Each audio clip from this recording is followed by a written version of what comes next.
Once long ago, in a seaside village, there was a castle and a king in that kingdom. And the name of the king was King Llewellyn. He lived with his son, the baby, who was a prince, and his hunting dog named Gellar. And every day, King Llewellyn would call for his hunting dog, Gellar, oh Gellar. And Gellar would come running, woof, woof, woof, woof, woof, woof, woof, woof, woof, woof, woof, woof, woof, woof, woof, woof. And then the hunting bells would ring, ding dong, dingy dingy dong, dingy dingy ding dong, ding ding dong. And they would be off for the hunt, the hunt, the hunt, the hunt, the hunt. And every day they would come back with at least one fox, for Gellar was the greatest hunting dog in the land. He was kind of a big floppy tongue dog. And at night, King Llewellyn would place his baby, the prince, on Gellar's back. And the baby would hold onto Gellar's ears like a steering wheel and ride him around the house like a Ferrari, both of them slobbering all over the place. So that one of the maids had to follow along with a mop, cleaning up after him.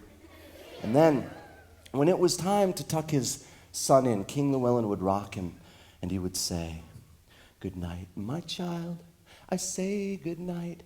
I pray you'll learn the wrong from right. I pray you'll seek and find the light. Good night, my child, good night."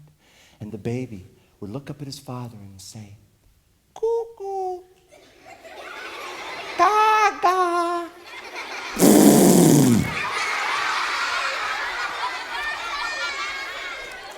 Thank you, I love you too. And he'd tuck him in bed. He would wrap him in a blanket and set him into the crib. And the next morning, he called out, "Gellar, oh Gellar." And Gellar came running. Woof, woof, woof, woof, woof, woof, woof, woof, woof, woof, woof, woof. And then the hunting bells rang, ding dong, dingy dingy dong, dingy dingy ding dong, ding ding dong. And they were off for the hunt, the hunt, the hunt, the hunt, the hunt.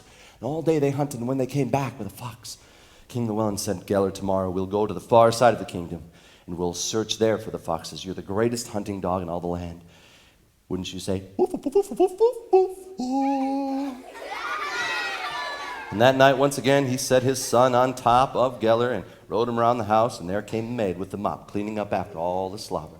And then he rocked his baby, and he said to him, "Good night, my child. I say good night. I pray you'll learn the wrong from right. I pray you'll seek and find the light. Good night, my child, good night." And the baby looked up at his father and said, "Cuckoo, gaga." Thank you, I love you too. In the morning, the king went out for the hunt, and he called, "Gellar, oh Gellar." But something happened.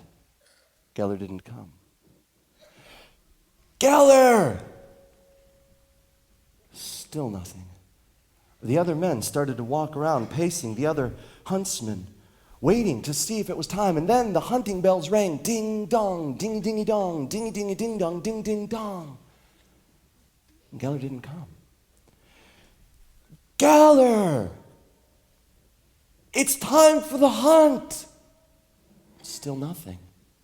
And finally, the other huntsmen began to kick at stones and to look at their wrists to see what time it was, even though watches hadn't been invented yet. Just as people today look at their wrist to see what time it is when they're not wearing a watch. I don't understand it. It doesn't make any sense to me.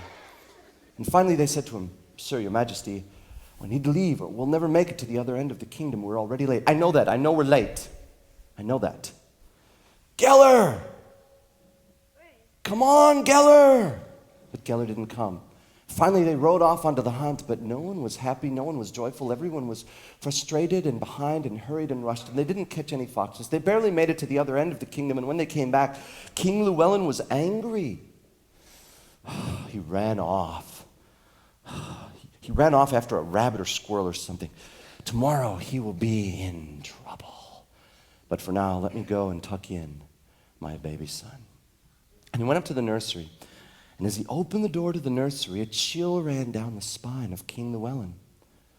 For there was the crib, tipped to the side. And there was the bundle of blankets pushed into the corner of the room. And there was no baby. There was blood on the crib and blood on the floor and blood on the blankets. And then he saw in the corner of the room Gellar, and there was blood on his fur, blood on his snout, and blood on his teeth. The king reached for his sword. He drew his mighty sword. He waved it over his hand. He rushed toward Gellar to slice him in half when suddenly, from the bundle of blankets, he heard something. Goo-goo, gaga! And the blankets tipped to the side, and there was the face of his little baby.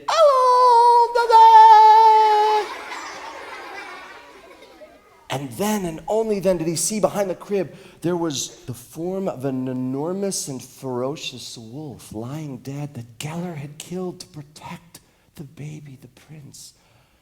King Llewellyn put his sword back into the sheath. Oh, Gellar, I'm so sorry you saved my son in your hurt. I almost ran you through. Will you ever forgive me? Woof, woof, woof, woof, woof, woof.